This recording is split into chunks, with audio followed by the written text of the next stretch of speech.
Hey folks, Speedway Tag here with a bit of a retro game review. Many of you probably remember the movie Krull from 1983. Not quite Star Wars, but as kids we really enjoyed Krull as a movie. It wasn't perfect, but yeah, I still look back on it fondly.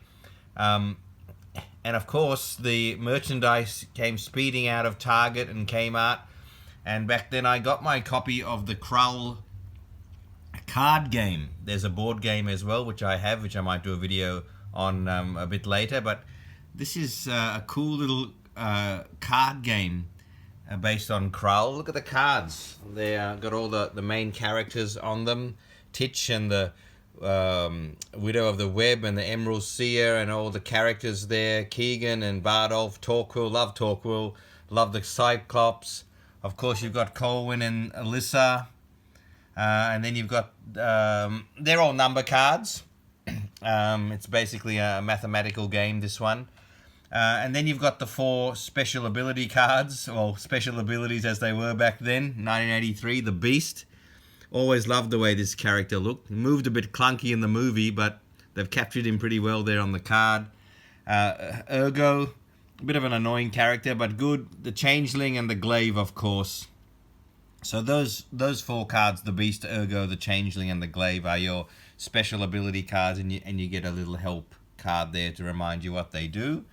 So these are the red cards, all the inverted commas good characters, and then you've got the Slayers, of course, which are the black cards, and they're basically your negative cards in the deck. Love the artwork. I mean, let's have a little bit of a closer. Apologies for the shadow here on my camera, but the artwork is really, really great. They've captured the characters' faces, I thought, really, really well. Look at Colin and Lisa look great.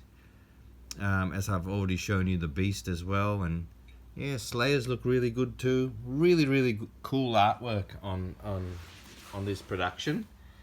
There's the backs of the cards. The deck's put in the middle. Everybody gets 5 cards. It's 2 to 5 players.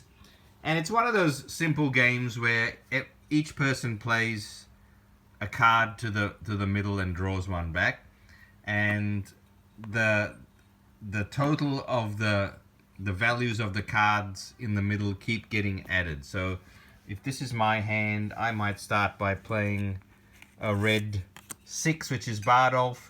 And announce that the total is 6. I draw up another card, and I've got the Emerald Seer. My opponent might decide to play the Cyclops, like that, and announce now that the total in the middle is 16, and then they will draw another card, and they've got Torquil. I might go with maybe Rune, and announce that the total now is 20. Boy, what will my opponent... I've got to take a card, remember. You're trying to hit 32 exactly.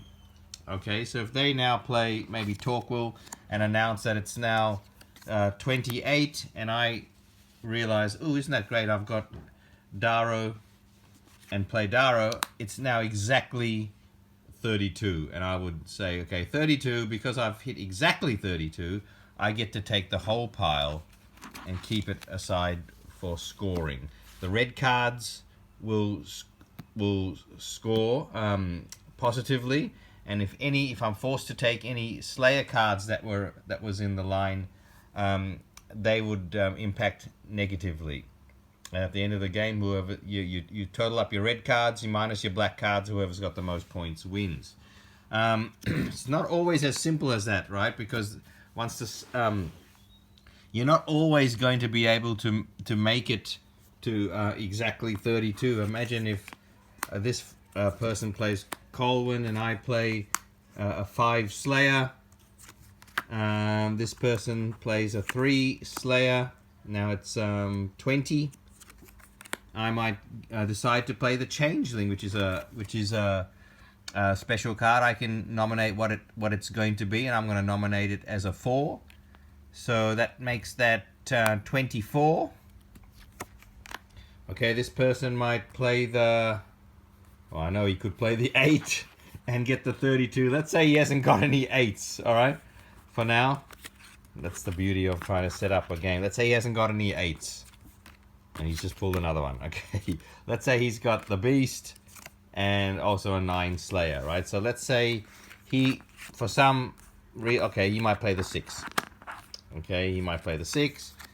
And that's now, what was that, 24, 30. And let's say for some reason I forget where I am for a moment and play the 9 and go over 32. Right? You're forced to take that pile, but you only keep the black cards. So because you've gone over 32, you don't get the benefit of getting any positive points. You have to discard your red cards over there and get rid of the special cards. And I've just got myself there 17 negative points. So you don't want to be forced to be the one to go over 32. Obviously, the challenge of the game is sometimes the strategy of the game is sometimes make your opponent force them to play over 32, so they only end up with black cards. The special abilities help quite a bit. If you've got a run of cards sitting here, let's not have the glaive yet. Let's have lots of special cards coming out for some reason. Let's have a 6 and an 8. And then someone comes along and plays a beast. Okay, someone plays a beast. What does a beast do? The beast makes, all of a sudden, it equals 0.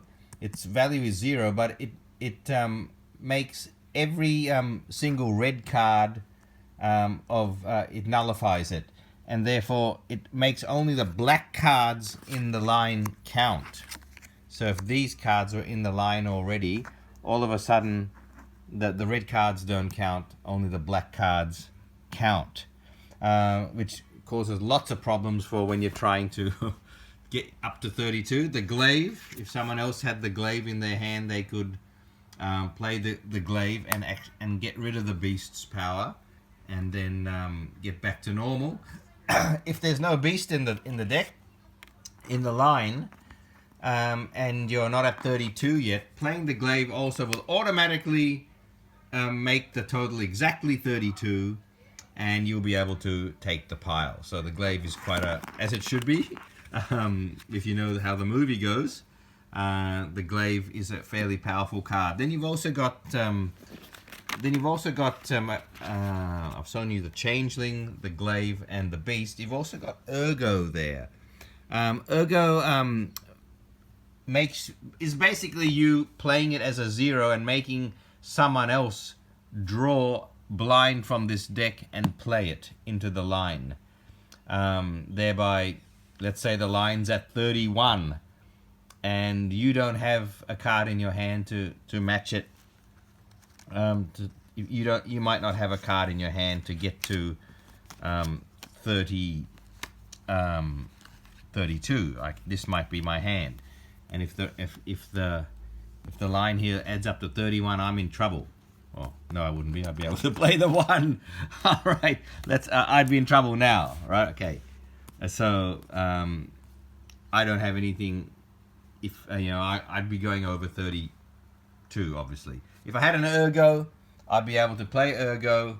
It stays at 31 and force the next player to draw the top card of the deck and play it. And more often than not, it's them that's going to bust and have to take only the black cards. So that's what Ergo does. And we just keep playing like this. You play in the middle, you draw a card. You play in the middle and draw a card. You play in the middle and draw a card, and so on. You start using the abilities. Okay, what's that? That's 9 and 4. That's 13 at the moment. I'm going up to 21, and so on. Someone comes along with a glaive and goes bang. It's automatically 32. I'm getting the pile, and you want to do that when there's a lot of red cards and not many black cards, obviously. But and we keep going till the deck runs out. It's a very easy game to teach. Obviously, we know games like this. They're a dime a dozen.